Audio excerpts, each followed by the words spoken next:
the more removed you become from the day-to-day and the actual execution of marketing, the less relevant you become at even articulating strategy. If you are posting as a hobby, posting to post, you're not playing the game. If you're playing this game, you realize the algorithm has changed. You realize that the bar for content quality, you have to be a pro. And you have to start to be leveling your game up when it comes to production value. If you don't have a system underneath all of it that is about supporting your business, what are you doing? Candace, how are you? I'm doing awesome. Tell us, I know you really well, but tell us who you are. What do you do? What have you done? What led you to being the exemplar of marketing in the fitness industry? I just put that title on. No more pressure. I mean, I'm Candace. I'm always, this is always like me looking at you, me looking at the camera. Let's say for this entire conversation, We're talking to you. I'm talking to you. Yeah, forget about those people. I'm talking to you. Yeah, so then that's weird to tell you about me because you know me so well. But as you know, I am your CMO. Yeah. Yeah. I do all things marketing for CoachRx and OPEX. And I've been marketing for 20 years. So in the trenches, because my whole career, I have been, I would say, more of a marketing operator. I functioned as a CMO for the last decade of my career. Prior to that, the first decade, I spent my career professionally on the agency side of the business, which is a whole nother world. But I grew up in the strategy strategy practice of ad agency world, which is brand planning, brand strategy. But I always had a digital first approach to this for brands. So, I mean, I've been doing this for a long time, over 20 years. So when I started, it was like when SEO was just starting to become a thing and websites were just starting to become a thing and social was not quite a thing yet.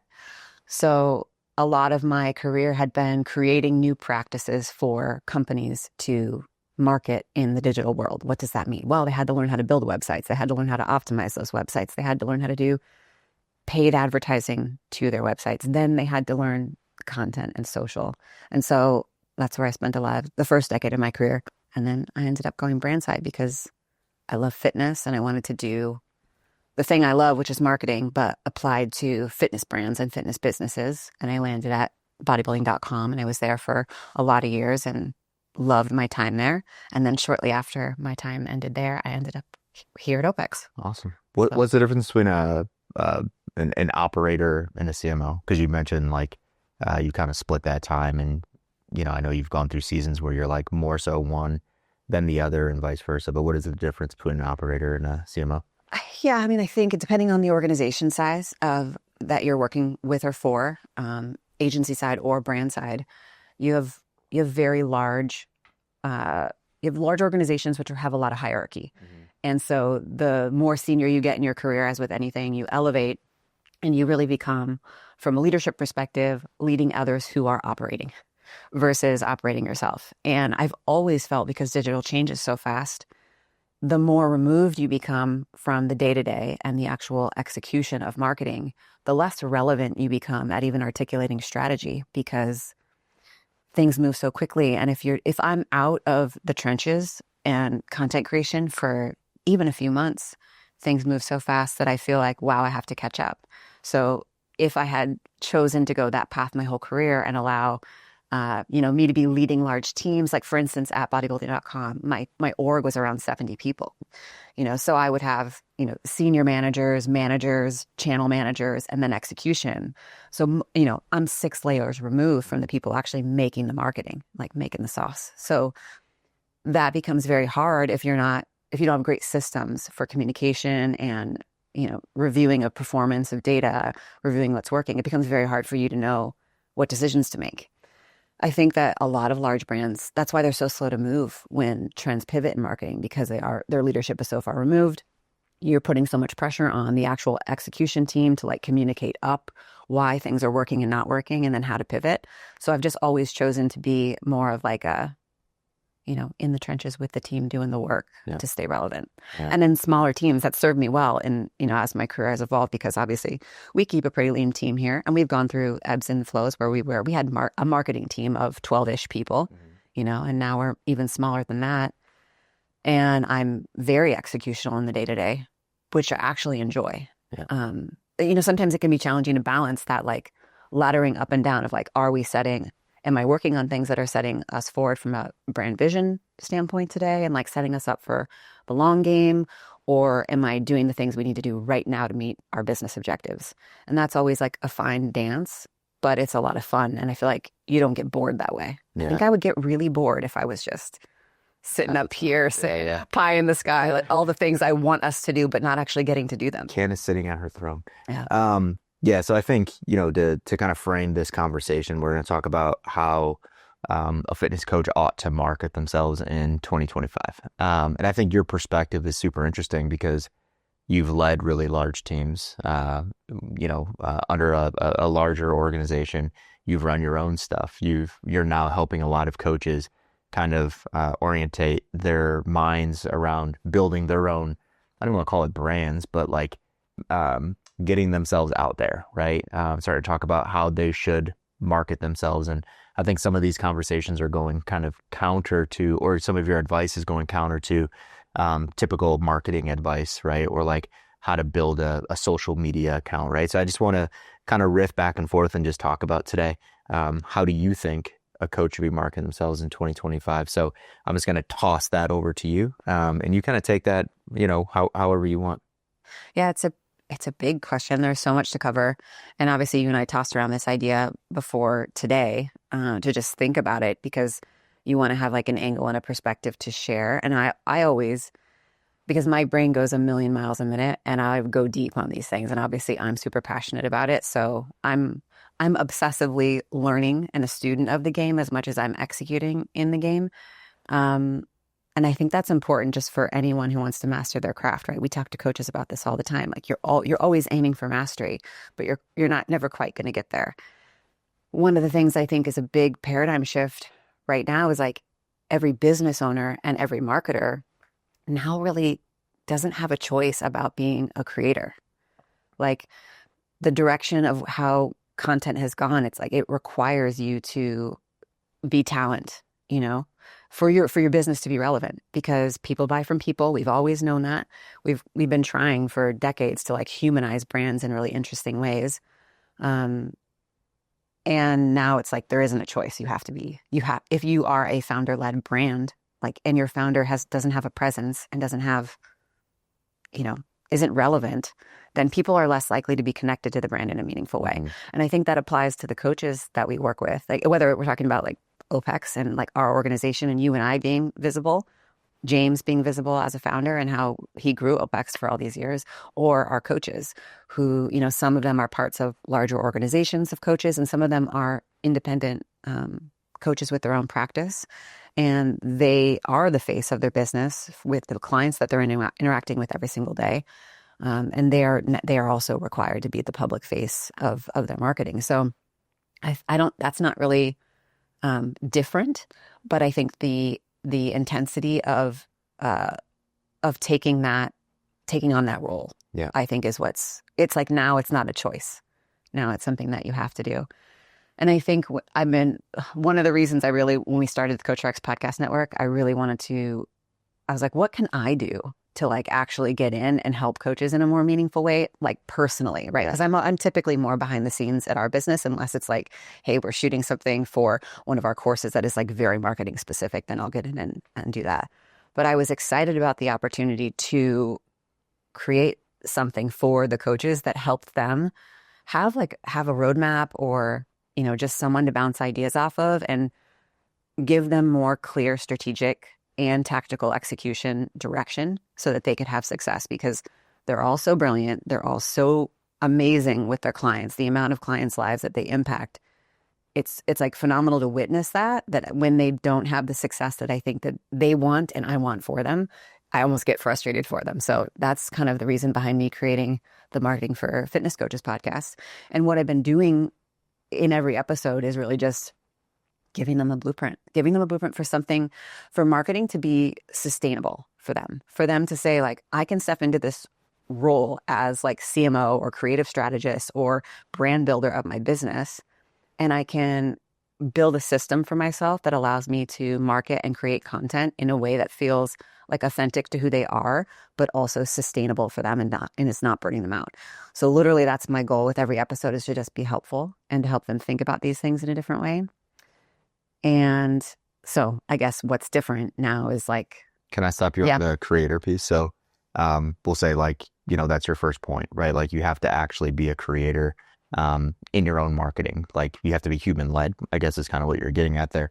Um, I'm going to speak for coaches that might be listening or watching this. So like, yeah, of course, but that's not my shtick, right? It's like, I'm a coach. I'm really good working with my clients. I'm really good designing training programs, helping my clients move forward, having closed door conversations with my people, and I just want to change their lives. So for those coaches, and I think that's probably most coaches, like, would you agree with that? Most coaches kind of sit in that realm of just like, hey, I'm a coach, not a, and I think we're seeing a yeah. shift here, but I'm a coach, I'm not a content creator. So what would you say to just those coaches that are Or like, I think it's more, I'm a coach, I'm not an influencer, okay, which I respect. And mhm.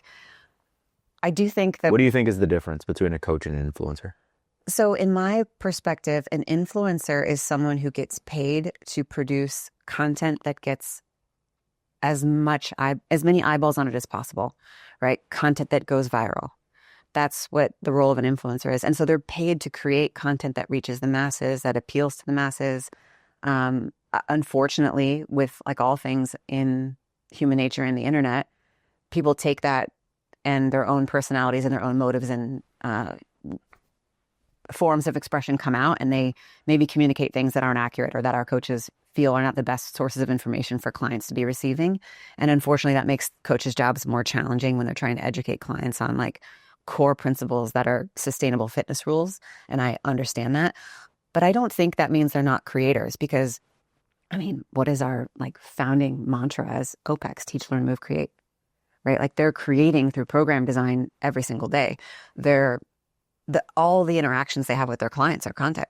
So I asked you Yeah. specifically what the difference is between I think it was creator and an influencer, because I think it's more so that, right? It's just like, well, I don't want to be an influencer, because there's like some like ickiness behind that for a lot of people, right? I would say that the difference between those two things are, to add to what you said, because I agree with that piece, like paid to make content that goes viral. But I think it's the means to the end, right? Like an influencer, the means to the end is probably just as many eyeballs as possible. Whereas a creator, the means to an end, the means to the end is the eyeballs that see this. I want to be as helpful as I possibly can be. And those things can do this, right? And merge together. I can think of a few people that get a lot of eyeballs on their stuff, and they're also just doing great work.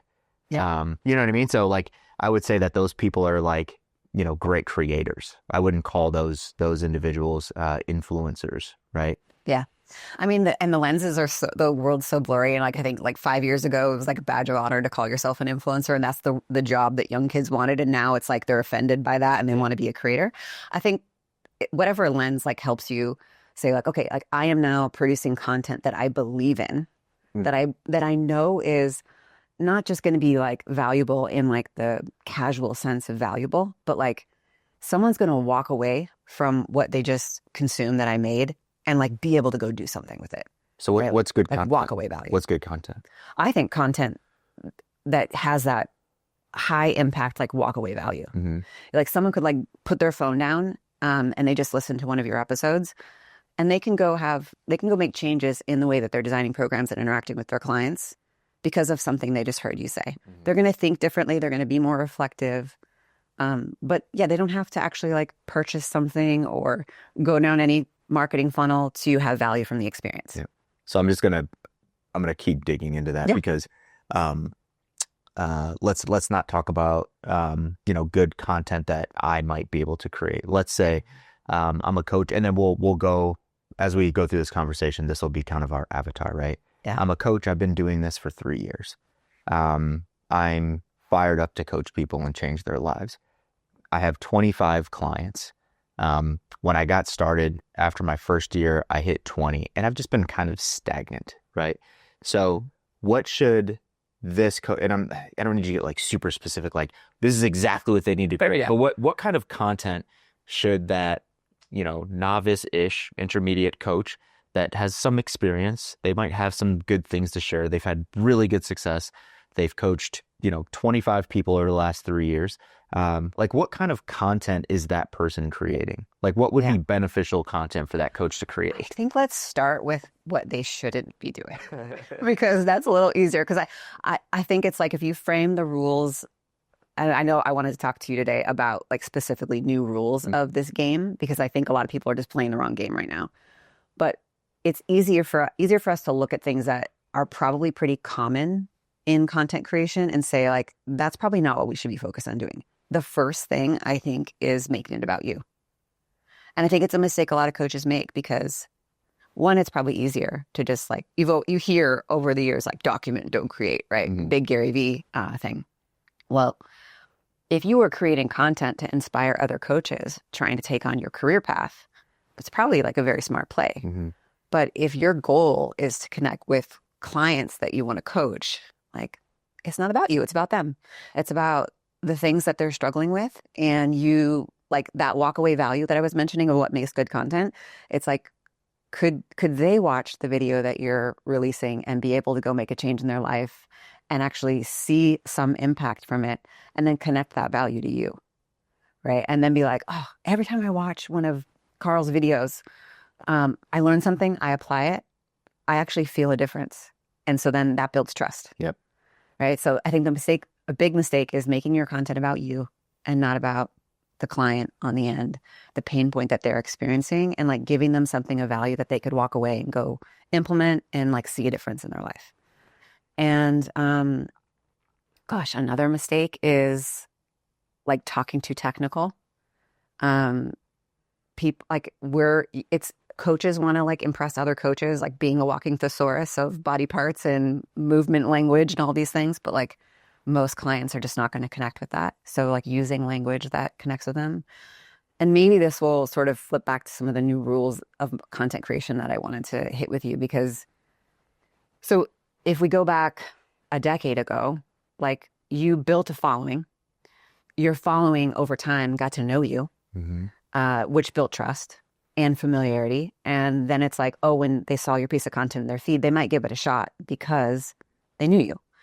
Like that doesn't happen anymore. Like it doesn't really matter how many followers you have. It doesn't matter how much of an audience you have because all of the algorithms now really 2020 and beyond are audience match focused. A lot of that. So post-COVID launch of TikTok, things really changed. TikTok introduced the interest-based algorithm. That's how people grew so fast.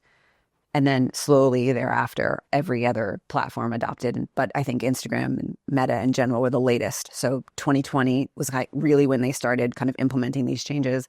But really, I would say in the last year, you start to hear like, oh, it must be the algorithm I follow or my views are down. My content's not getting as much exposure. And a lot of that is due to the way that content is now distributed. So that also puts a very different lens on the way you have to think about creating content because your content isn't hitting the feed of people who've made the decision to follow you because they were referred to you, they know, like, and trust you, all those things. Your content is getting distributed based on the interest the signal you give the algorithm.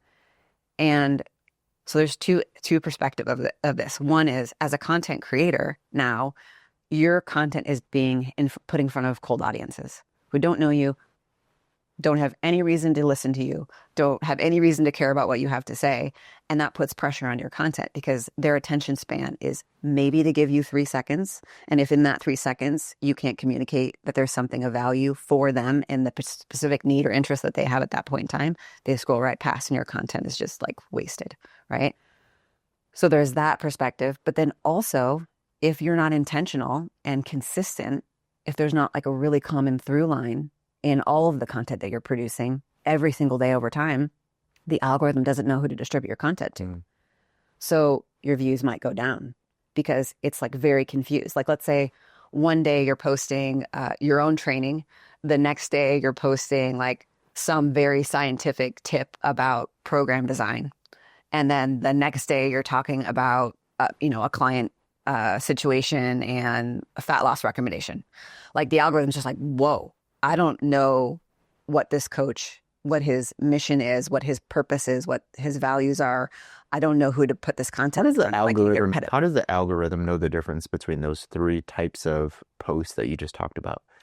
I mean, the AI is so intelligent, right? So it's Is it the language you use, the photos you use, combination of everything? everything. Yeah. I mean, assume that they're all trying to get to a point where, like, contextually, what's in the video, visually, auditorially, what you're saying, captions, imagery, text on caption or text on images. If you are doing like carousels now with any text on there, text in the caption, text in the comments. So like contextually anything that is happening. And also even like your own behavior in DMs. Like what conversations are you having on that page? Like everything is going to give the algorithm a signal to know. So, and then this gets back to like when coaches obsess about their niche, right? It's like, they're like, let me write this line in my bio that says I serve this specific segment, this specific way. And they're like, oh, I have a niche. Yeah. It's like, no, that's a strategy and a lens for you to be able to think about what is your through line in your content. Who is the person on the other end of the screen that you're making this content for? And I don't think most people are doing that. They're just like putting the thing in their bio, but not creating this lens of like, now every single thing I create is speaking to this one person, solving this one problem. And that could be incredibly boring, right? I mean, think about 5 years of a post a day speaking to one person about one problem. I mean, that excites the heck out of me, right? Because I want that many at-bats to like win that game. But a lot of coaches might get bored. So you're saying coaches should think about being more narrowly focused, specifically on social media? Strategic. Yeah. Right? It's like, if I go back to some of these newer rules, like rule number 1 is like, it's a very different game. And if you are posting as a hobby, posting because you feel inspired today and you want to share whatever's top of mind, posting to post, you're not playing the game. Like, the algorithm doesn't know who you are and who you serve and how to distribute your content. And the audience viewing your content also doesn't think you're speaking to them. So you're really just posting to post without any kind of strategy, which to me is like a treadmill to nowhere. But that has to be 99.9% of people, right? I think it's a lot of people. Yeah. Yeah. I mean, gosh, our world is so big, and like you see a lot of creators and people who are business owners and entrepreneurs that are learning the new rules and like crushing. Yeah. But I would say a large majority are not. And then they're just spinning. And it's frustrating. And I don't want that for our coaches, which again is like why I wanted to do the podcast, because like they're so talented, but I don't want them wasting their energy. Yeah. It's a lot of energy to create content. It's a lot of working on yourself to be able to like get up in front of a camera, get up in front of a camera and Like in your brain. Yeah, I'm always get up in front of a camera and share something. Yeah. Like you're putting in so many reps, but you want those reps to be like true shots on goal. You know? So again, sorry, I keep pressing on this. Yeah. Give me, let's get really specific then. I gave you the avatar. You're saying that avatar should probably lean into being creative, right? On social media specifically. And they should be strategic. I use the term narrow. You said strategic. I like your word better. They need to create in a strategic way. Give me just a quick example of like what should they be posting on a weekly basis if we're just talking about social media right now?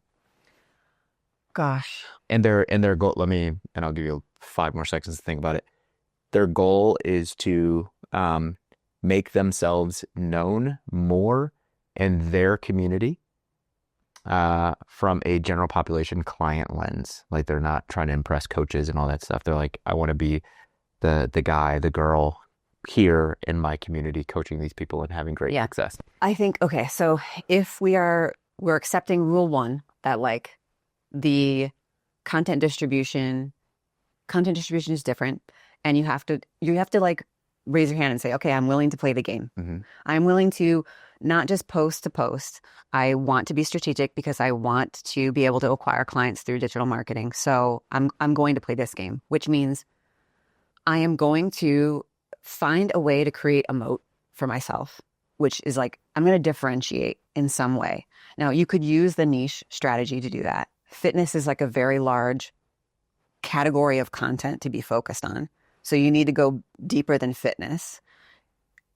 you know, we have a lot of dads, young dads in our community, which is cool to see them trying to connect with other dads who want to maintain their fitness in having very young children and trying to balance like learning how to be a new dad, manage their business, and then, also create content in the space for dads. So, I mean, I don't even think that's narrow enough, right? It's like, what is the problem specifically you want to solve for new dads? And get really clear on that. And then that is your new lens for like every piece of content that you create is like answering a very clear problem or giving a very clear solution to that dad who's trying to maintain his fitness while being a great dad. Yeah.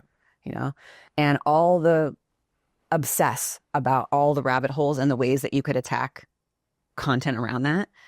It's like, you really do have to be obsessed because you have to just be creating a workflow that allows yourself to be constantly taking notes whenever you gain inspiration from like life experiences, content you're consuming, interactions you're having with your clients, all those things. Be obsessive about note taking so that you have a repository of ideas, and then be able to play with all the formats that you can play with on a platform that you choose so that you know the rules of that platform, because every platform is going to have a different way for you to slightly think about to be successful. But I think that's a thing that we are talking about. We're having a conversation like, I know I need a niche, right? But it's being executed as this line in my bio, and this is the client that I'm serving. It's not being used as a filter for all the content that you're creating. And so one thing hold on. Explain that. So you said it's a niche, not a filter.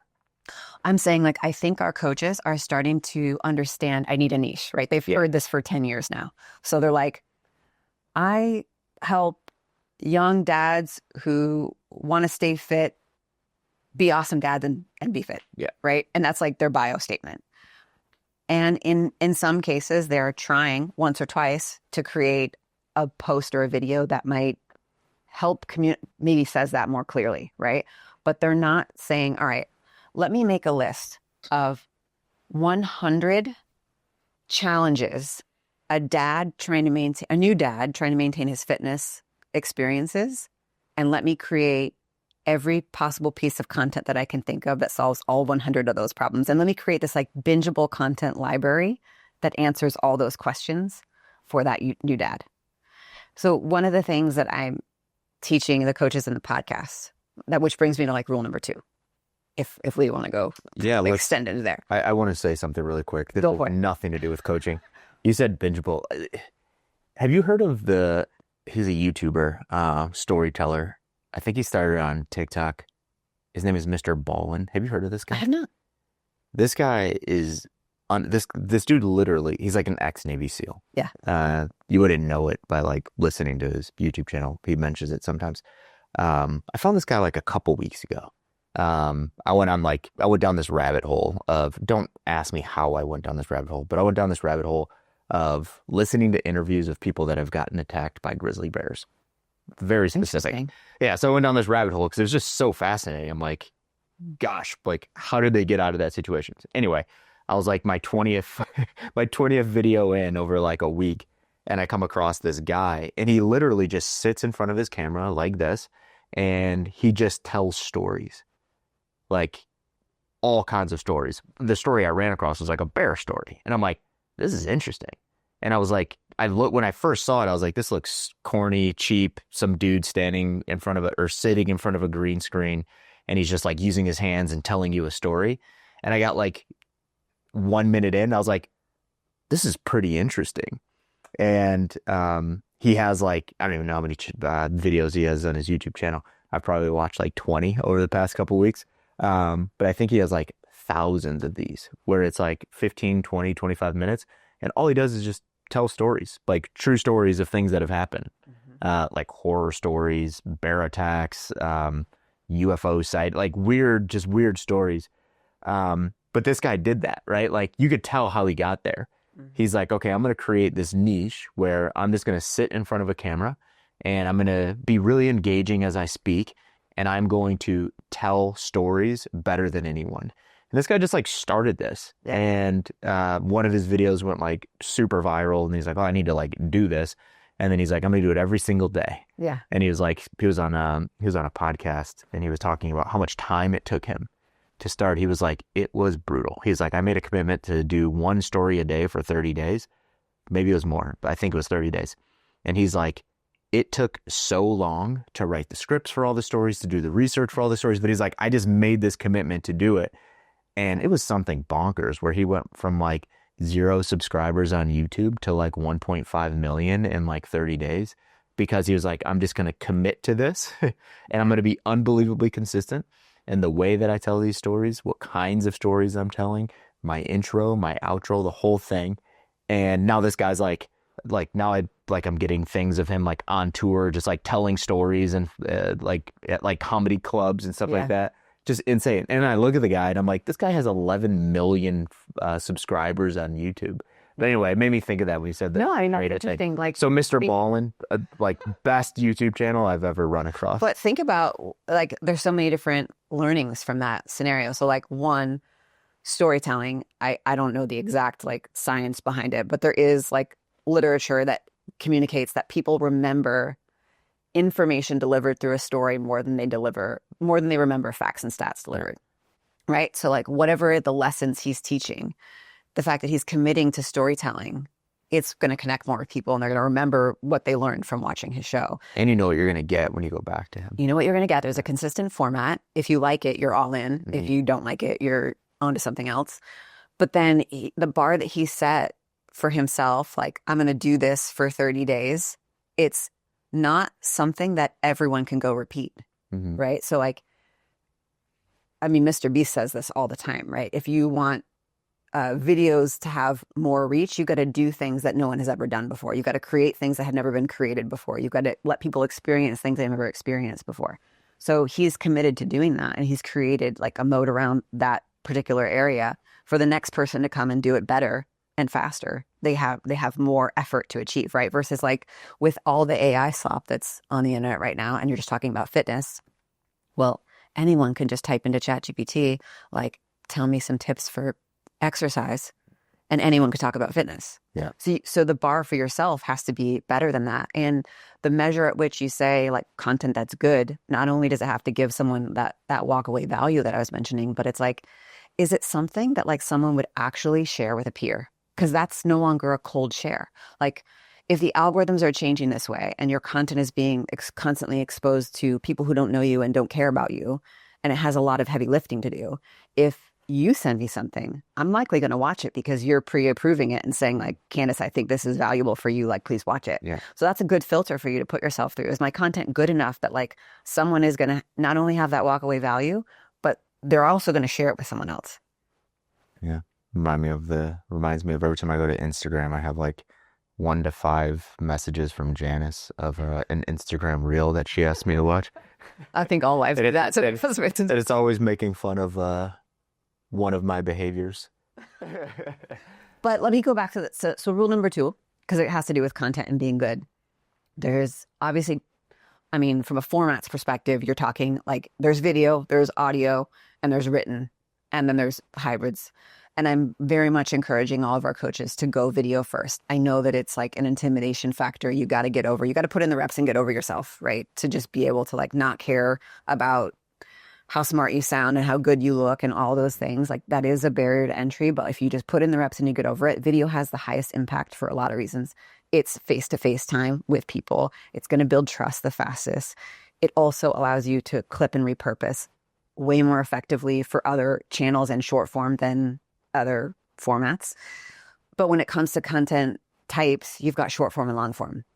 And one of the things I've been talking a lot about on the podcast more recently with our coaches is it kills me when I see them just obsessing over short form, because one, it's the most challenging type of content to create, right? Like, the art of storytelling, the art of editing, the art of production, the art of storyboarding compressed into 30 to 60 seconds with less than 3 seconds of consideration, right? Like, if there is not a visual hook, an on-screen hook, and you saying something really interesting that speaks to the person on the receiving end that says like, this is for me to watch now, I'm not giving it more than 3 seconds if I don't know you. That's a lot of effort that you need to put into doing short form well.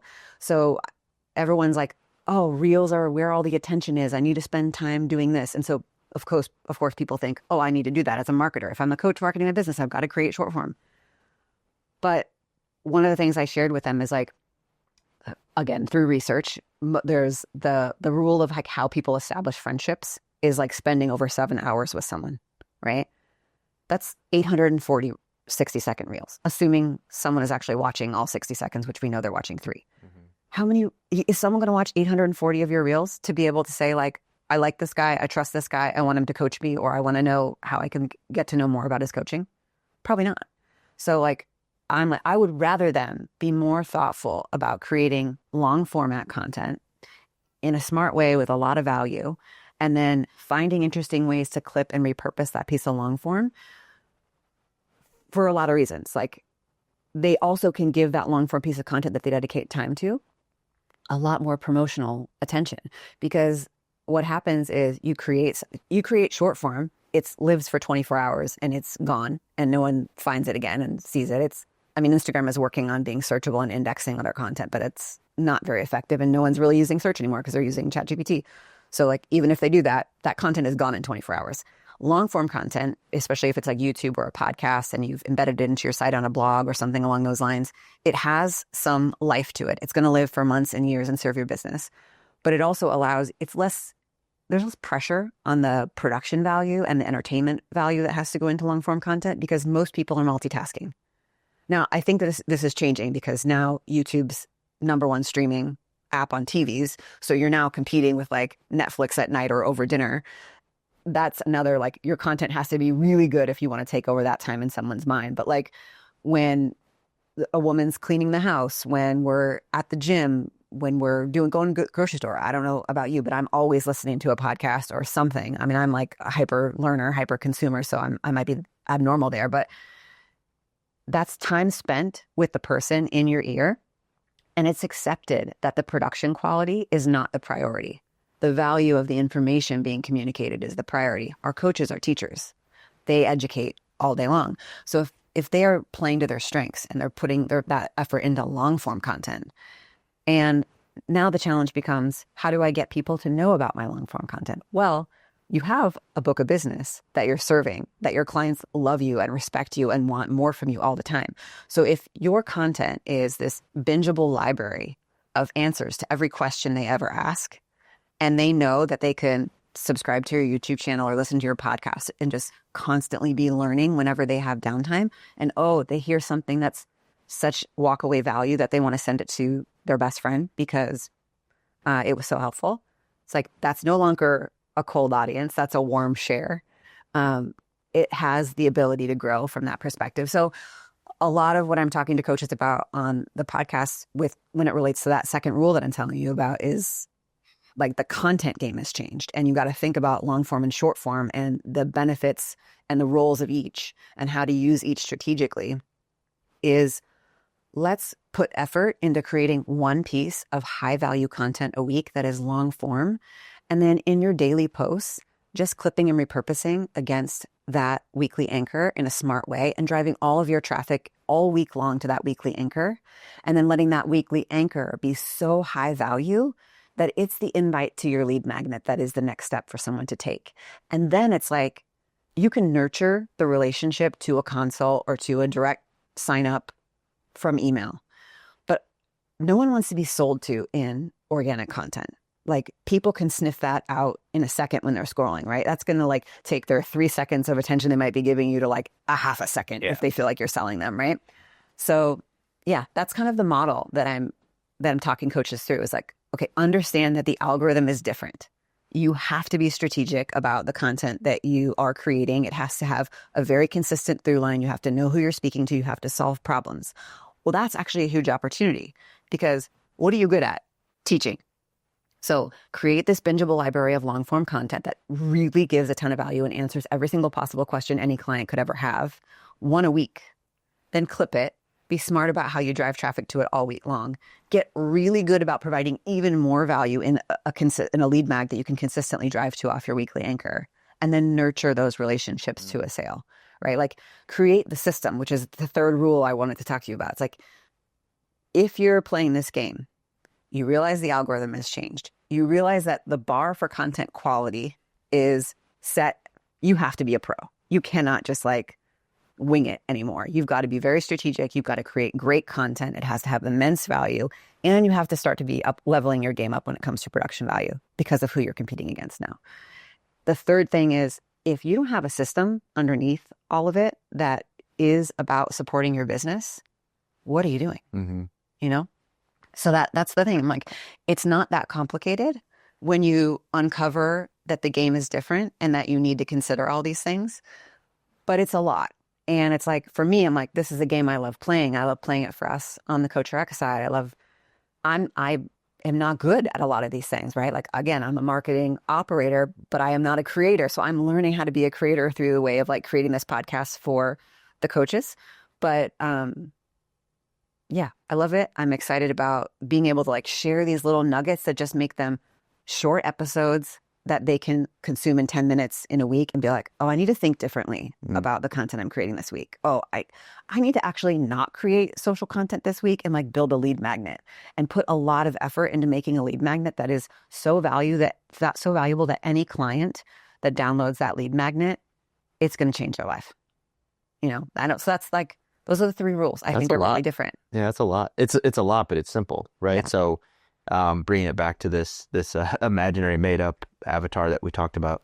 So the advice that you gave this guy is, hey, you're 3 years in, you have 25 clients, you don't know what to do to market yourself. The advice that you're giving this guy is be okay being a creative, right? Start creating things. But you have Not to know. be okay, but like own that. Yeah. Understand who you're creating it for specifically. So be strategic around that. With that, understand who you're speaking to and what you're saying. And then don't be so focused on trying to just like grab people's attention through short term or short form content. Maybe help those 25 people. Like if you want to get more people like that, hyper focus on helping those people. It'd even be more narrow, like understand, you know, out of the 25, 10 are this very specific client avatar that I really enjoy working with and they really enjoy working with me. So I'm like solving their problems for them. And I'm doing that through long form content, right? Clipping that content down. But then I need to have a system underneath this strategy where I'm like, okay, what am I actually doing, right? What am I creating? What is it leading to? Don't be overly or don't be salesy at all. And my long form content instead allow my underlying system to be the thing that leads people into this lead mag, this thing. And then that's where I would sell my coaching product. Is that fair? That's at a high level. Like that's the system. And there are a lot of like ways in which you can get very specific and we can talk about, okay, well, if this is a long game I'm playing, because it is my business, it's the thing I'm committing to long term. Content is not a quick process. Like getting good at content takes years. Getting good at creating that machine and operating the system underneath that creates the business for you takes time to learn the different components, build the components, optimize the components. It's constant nurturing. It's not a quick thing. So it has to be a part of your practice. Yeah. It can't just be, marketing can't be something that you're like, oh, I know I need to market, but I haven't in 2 weeks. Yeah. Or I need to hire someone to like do my social media. Mm-hmm. Because you're the product. Yeah. You're the thing that they're buying. So you've got to be in it, which means you need to have systems throughout your week. I kind of teach this 2-part creation workflow where all week long when you're coaching, whether you're in the gym with clients, you're on CoachRx giving client reviews or programming, you're constantly capturing content, creating a filing system on Drive, on your phone, whatever, where it's like you have a folder structure. These are like client successes, B-roll of me doing the thing, coaching, client moments of a client question or interaction that I could answer in my content, whatever. You're just like capturing all the things and like filing them as you go, because that's not as distracting as the content creation process. And then one day a week, you have a content batching day where you're sitting down and you're saying, hopefully for the next week ahead, right? Like I'd love for them to be able to get to the fact where they're like a month ahead, but I know that's asking a lot. So a week ahead. All right. It's Tuesday. Next Tuesday is my publish day for my new anchor. So this Tuesday, I'm sitting down for an hour or 90 minutes and I am using all the things that I've collected from the previous week and I'm creating that weekly content anchor and I'm clipping it strategically and I'm scheduling it so that next week all my content is taken care of. And then I'm just focusing on coaching and I'm collecting more assets as I coach, right? Making it a part of the workflow. So I have a lot of episodes where I've talked to them about that process, capturing while you coach and then your batch creation day. And then there are the actual elements of the system that they need to build, right? Because they need to be able to, I would say, like, if you're going to start somewhere, start with your lead magnet, because it's the thing that's going to acquire the contacts that you're going to nurture. And it needs to be the most impactful asset in, like, it's your offer. Explain a lead magnet for people that So don't a know lead what that magnet is just whatever the piece of value is that you're exchanging for free. In return, you're getting someone's contact information, mostly their email, but in a more modern sense, it's email and phone number, because we know that open rates on SMS is like way more effective than email opens. And I mean, that's a decision that coaches have to make, right? Like, how do they want to play in terms of like nurturing? But So it could be, so a lead magnet could be like a video, it could be a document, a PDF, it could be a program, it could be a mini course, anything. Yeah, okay. Really anything. I think it should reflect your coaching offer. It should be like a tester or a trial experience of what it's like to be coached by you. And you should have some, because our coaches are individual design coaches, there should be some element of individualization. So you're solving this specific problem, you're giving value. What I love recommending to a lot of our coaches is adding on the end of it, like a reply to this email with the number one challenge you're experiencing related to this thing, and then sending them back a custom loom that like goes deeper into giving them some like really solid recommendations about how they should tackle that particular challenge that they're experiencing with, and actually coach them. Yeah. Because like the marketing is coaching, but you're coaching them to sign up with you. Yeah. Right. So like really follow that through and give the individualized attention, because that's your service. Yeah. So start with your lead magnet, because everything else that you're doing, that anchor, the daily content, all of that is driving to your lead magnet. And that's the thing, that's the first offer they're saying yes to. And once they've said yes to that, then you're nurturing them into sign up. So how do we coach listening, or this avatar coach? What do you recommend really specifically that they do right now to actually start this? Like, what are the steps 1, 2, 3, 4, blah, blah, blah? Like, how do we get started here? Get really clear on what is that through line? Like, who is the person you serve? What are the problems that they have? So literally sit down, write these down. Okay. Yeah. What are the problems that they have? How is working with you going to change that for them? Like in an impactful way, and like not just surface level. Like I serve 30-year-old women or premenopausal women who are worried about weight gain. Don't be generic. Like really, almost it helps if you like pick an actual person in your life and just figure out how you would solve the problem that they're going through. And then you could kind of expand from that. But starting there, and then I would say generating ideas. Because like, if this is the thing you're going to use as your main through line in content, and you're going to stick with it for a long time, you have to love it. You have to have a ton of ideas and ways into the problem. And you have to know that you're not going to get bored of it. So I would say if you can generate a list of at least 50, but I would say 100, but at least 50 ideas for how you could solve that specific scenarios, challenges, then it's like, okay, this has meat, because that's what, at least a year of content. Yeah. And if you sit down and you get to 5 and you're like, I'm out of ideas, maybe that's not the right, avatar or. Yeah. Why is that? Do you need to learn more about that specific challenge to be able to be the expert guide? Is it just like, you're not really that interested, even though you think it sounds good? Yeah. Are you just like in a creative block? Like maybe you need to really take some time and like have more conversations with that client, the client who emulates that avatar more clearly, and like just put yourself in that mindset and then come back to the ideas. Maybe you need to take a week to like generate that idea list, right? But I would be thoughtful about it. And then I would pick what you think is the problem that once is solved is an eye-opening moment for that client to realize they need coaching.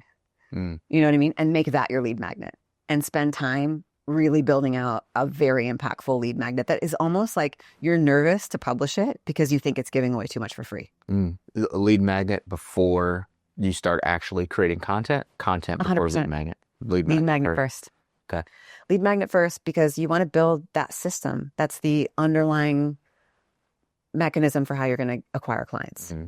Because again, this is a game, and the game isn't just for fun. The game is to win. Winning means acquiring clients. And if that system is not in place and you're spending time on content, like, what is that content doing for you? Yeah.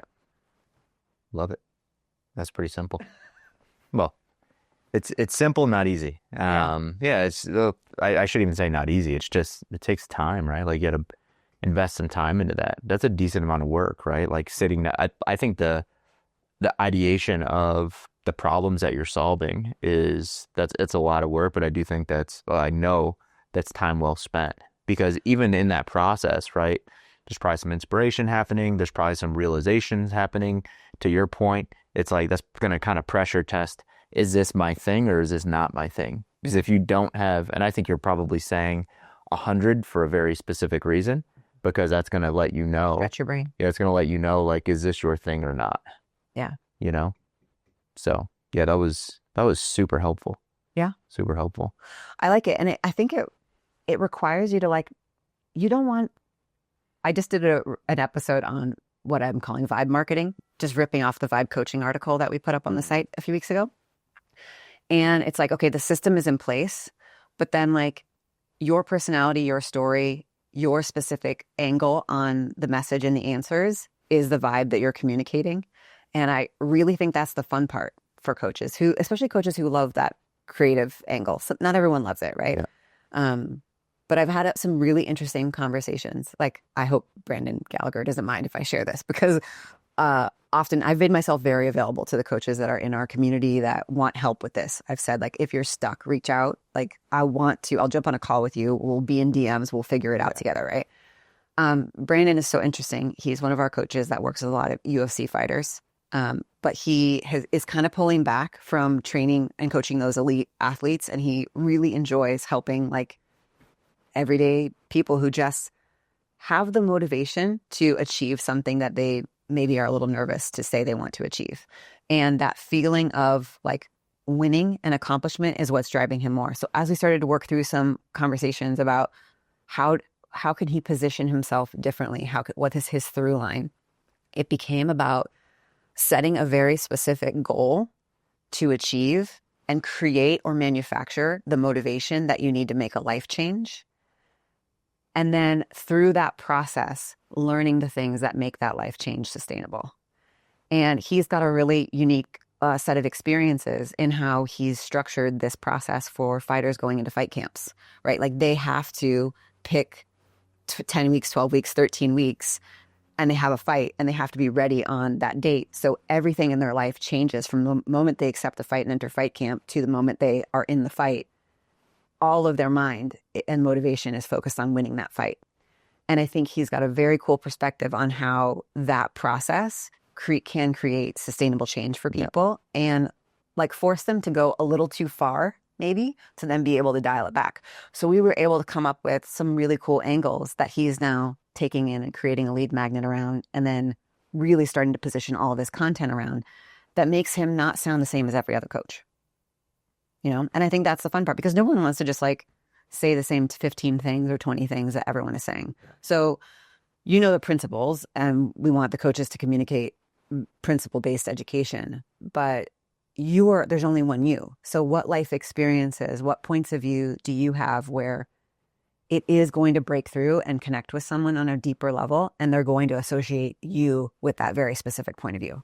Yeah, I think something that you kind of hit, but I think is worth hitting deeper is, whatever your thing is, like, if there's not true belief, inspiration, and, like, drive behind that thing, and I'm not even talking about from a marketing standpoint. I'm talking more from a coach sustainability of doing that thing, and even the market responding well to it. Because I think people sniff it out when it's just like, you're just saying things because you think that's what people want to hear.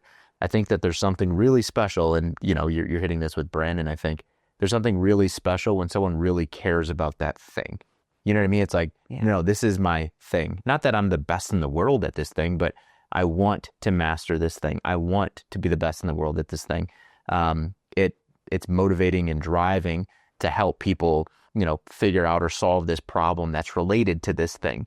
I think that's super important. So, just when we talked, like when we talk to coaches and we ask them, the PV MVP questions, right? Where we're just like, what's your purpose? What's your vision? What's your mission?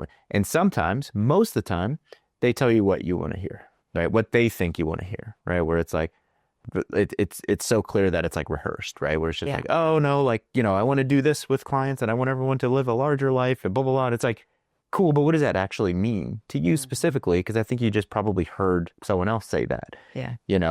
So I think it's the same thing. So, we told the coach to sit down and like really ideate what is that thing. My advice would be keep digging deeper and ask yourself why and why and why and why and why and why. Because it is really easy, and I've fallen into this trap many, many times, where your brain's like, I just need to get to an answer, and this is what I want the answer to be, so that's where my brain's going to go. Instead of like, I'm here, and I'm going to challenge myself, and in your system, you're building in that challenge, build 100 things that you're going to, it's like, poof, that gets really tough, right?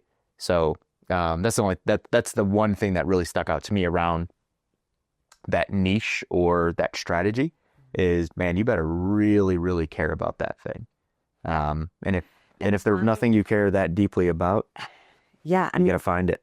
Like if you have this repository of 100+ ways that you're giving people really valuable solutions to the challenges that they're experiencing, and you're injecting your personality, it is impossible that if someone is like, if they're constantly being dripped value and help and it's done in a way, like not everyone is entertaining and exciting. I mean, I'm not either, right? Like I'm trying to like deliver education, but also find a way to make it somewhat entertaining, which is a challenge. It's impossible that they're not going to take a next step. Like it is, most people are so likely to support the person who is constantly dripped them value if they're going to spend their time and their money or their effort with a solution for that problem. It is going to be the person who's continually dripped them value. Right. And so it's like, how do you do that? That's a big ask. Like it's not just like, oh, let me whip up this reel this morning after my workout because I was inspired by this quote. Yeah. That's lazy. That's lazy social media. And it maybe worked prior to 2018. Yeah. But like now, it's just not going to work. Yeah. Yeah. I think I'm going to get personal for a second.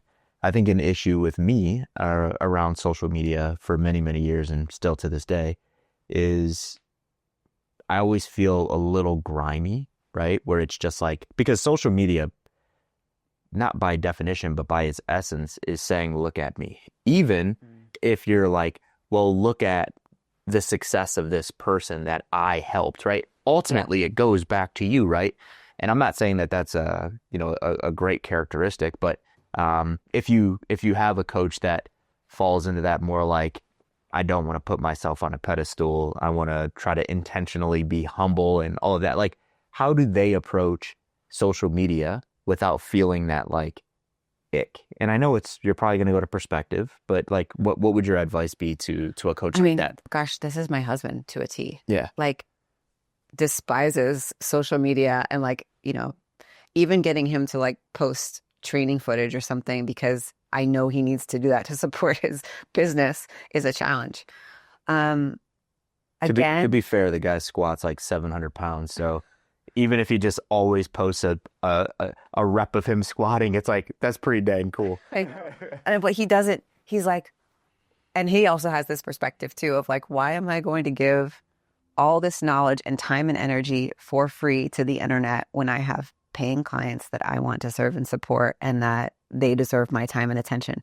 And I 100% get that.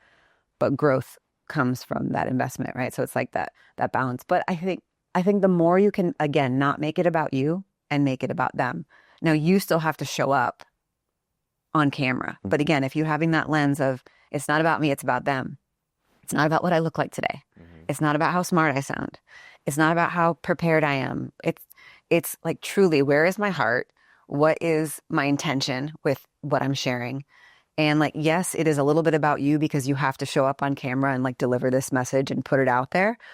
But I think people can see through that. And the more that you want to, you don't have to open up and share personal stories, but the more that you can relate through the shared experiences or shared struggles and how you've navigated it, which does make it about you a little bit, but with the intent of showing that the outcome can be achieved, showing that there is a light at the end of the tunnel, all of those things. I think it really is getting over yourself. And that, I mean, everyone has their own issues, their own insecurities or whatever. Removing as much friction as possible in the content creation process, I think, is important. Like, if you can have a place that you go to shoot that is set up, that doesn't require you to like make the excuse in your mind of like, I've got this whole list of things to do and it's like, it's going to be so much work and whatever. But if you can just set yourself up to create and show up with the intention of serving, I mean, I know that's easier said than done. Yeah. But if you can just truly bring that perspective to the content, you're there to bring value. Like, people will feel that and connect to it. But yeah, I mean, it is selfish. There's no way to shape that because it is like content that you're producing. Yeah. Awesome. So we went through 3 significant rules. We'll call them rules.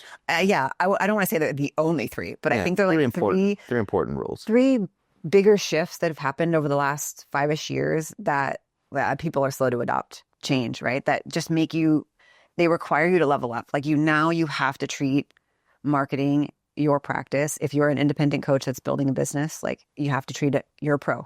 You have to step into your role. You're CMO, you're a content creator, you're a creative strategist, you are the brand. It is your responsibility if you want your business to grow. And you need to be thinking about being strategic in the way that you approach marketing so that you're not spinning your wheels, so that it's not burning you out, so that it's not unsustainable. But you have to have that lens of content that I'm creating has to be giving signal to the algorithm, giving signal to the right person. How do I do that? Content quality has to hit a new level, a new standard. And I have to think about how I'm using formats, platforms, long form and short form content strategically to support my business goals and in a way that's sustainable and not burning me out. And then I have to have the system underneath it all to be able to grow a business. Yeah. Because content itself isn't going to convert people. Yeah. Wealth of knowledge, Candace. So people can just go and listen to or watch Marketing for Fitness Coaches if they want more, I'll call it shorter form. Yeah. Like, this is a pretty long. I know you hung with me for a while. You geeked out with me. I wasn't sure. I can tell you're getting sleepy already. Me? Yeah. No, not at all. No, not at all. I'm thinking a lot. Like, okay. I have a lot of questions and I'm like, okay, save that one, because it could go probably for 3 or 4 hours. So obviously we'll do this again. But talk about your podcast. What are the problems you're trying to solve over there? What kind of coaches are you talking to?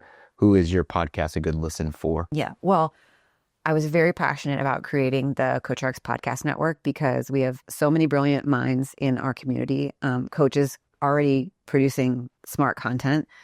I wanted to be able to help them use their shows as a more strategic asset for their businesses and to be able to support them with show strategy and exposure to their show because we have a pretty big network. What shows are on the CoachRx podcast? 14. Okay. So it's a laundry list to check out. But if you go to coachrx.com/podcast-network, that has all the shows on it, including your show. Jason and Ryan from Conquer have a great show on there. They talk a lot. They geek out about program design stuff too. Super smart guys. You've got Brandon Gallagher and his associate coach, Jerry. They do great content. Sam Smith, Austin Cap, Ronell has his show in Spanish. So he's our one and only Spanish speaking podcast now, but he goes heavy on program design in Spanish. Yeah. We have a lot of really great shows. Go down. There's a lot of really great shows. And some of the coaches are like just ramping up their shows to kind of put new content out there. Like this, the launch of the network was like a motivation for them to like restart their energy in the form of podcasts. So a lot like David is just getting started and like republishing. But yeah, that's an awesome thing I'm passionate about. And so then again, my show is just like a way for me to support our community from a personal perspective and to be able to share the things that I've acquired over 20 years of marketing with coaches and try to speak to them in language that they get. Yeah. And also like show them the rules of the game that they're playing because I want them to win. Yeah. Awesome. So outside of your show, where else can people find you? dig deeper into your brain, learn more I am from you. always behind all of the OPEX and CoachRx social media handles, me or Ashley, but mostly me. Ashley's in there if I need her to answer like some more technical platform questions for people, but I'm always there. And then my personal page is up there, Miss Candace Dixon. And I have an Instagram for the actual podcast just so I can be focused there in case people don't want to see videos of my dog and my husband. But yeah, anything OPEX CoachRx. Candace was trying to convince us to, well, I guess convince me to create an Instagram for this show. I'm like, people don't care about this They show. do. I mean, shows take a long time to grow. Yeah. But I get really good feedback from our community. Mostly like when I'm interacting with the ambassadors in our group chat or on the community calls, Yeah. people are loving the episodes. They love learning from you. They've learned from you for so many years, right? So you'd think that you've taught them a lot after how many years now? 8 years of Let's pivot back to talking teaching them. But they love frameworks and they love the show. So thanks for having me on to just geek out about content a little bit. We'll probably do part two through probably 50. So hopefully it's our first one. Awesome. Thanks, Candace. Appreciate it. Thank you.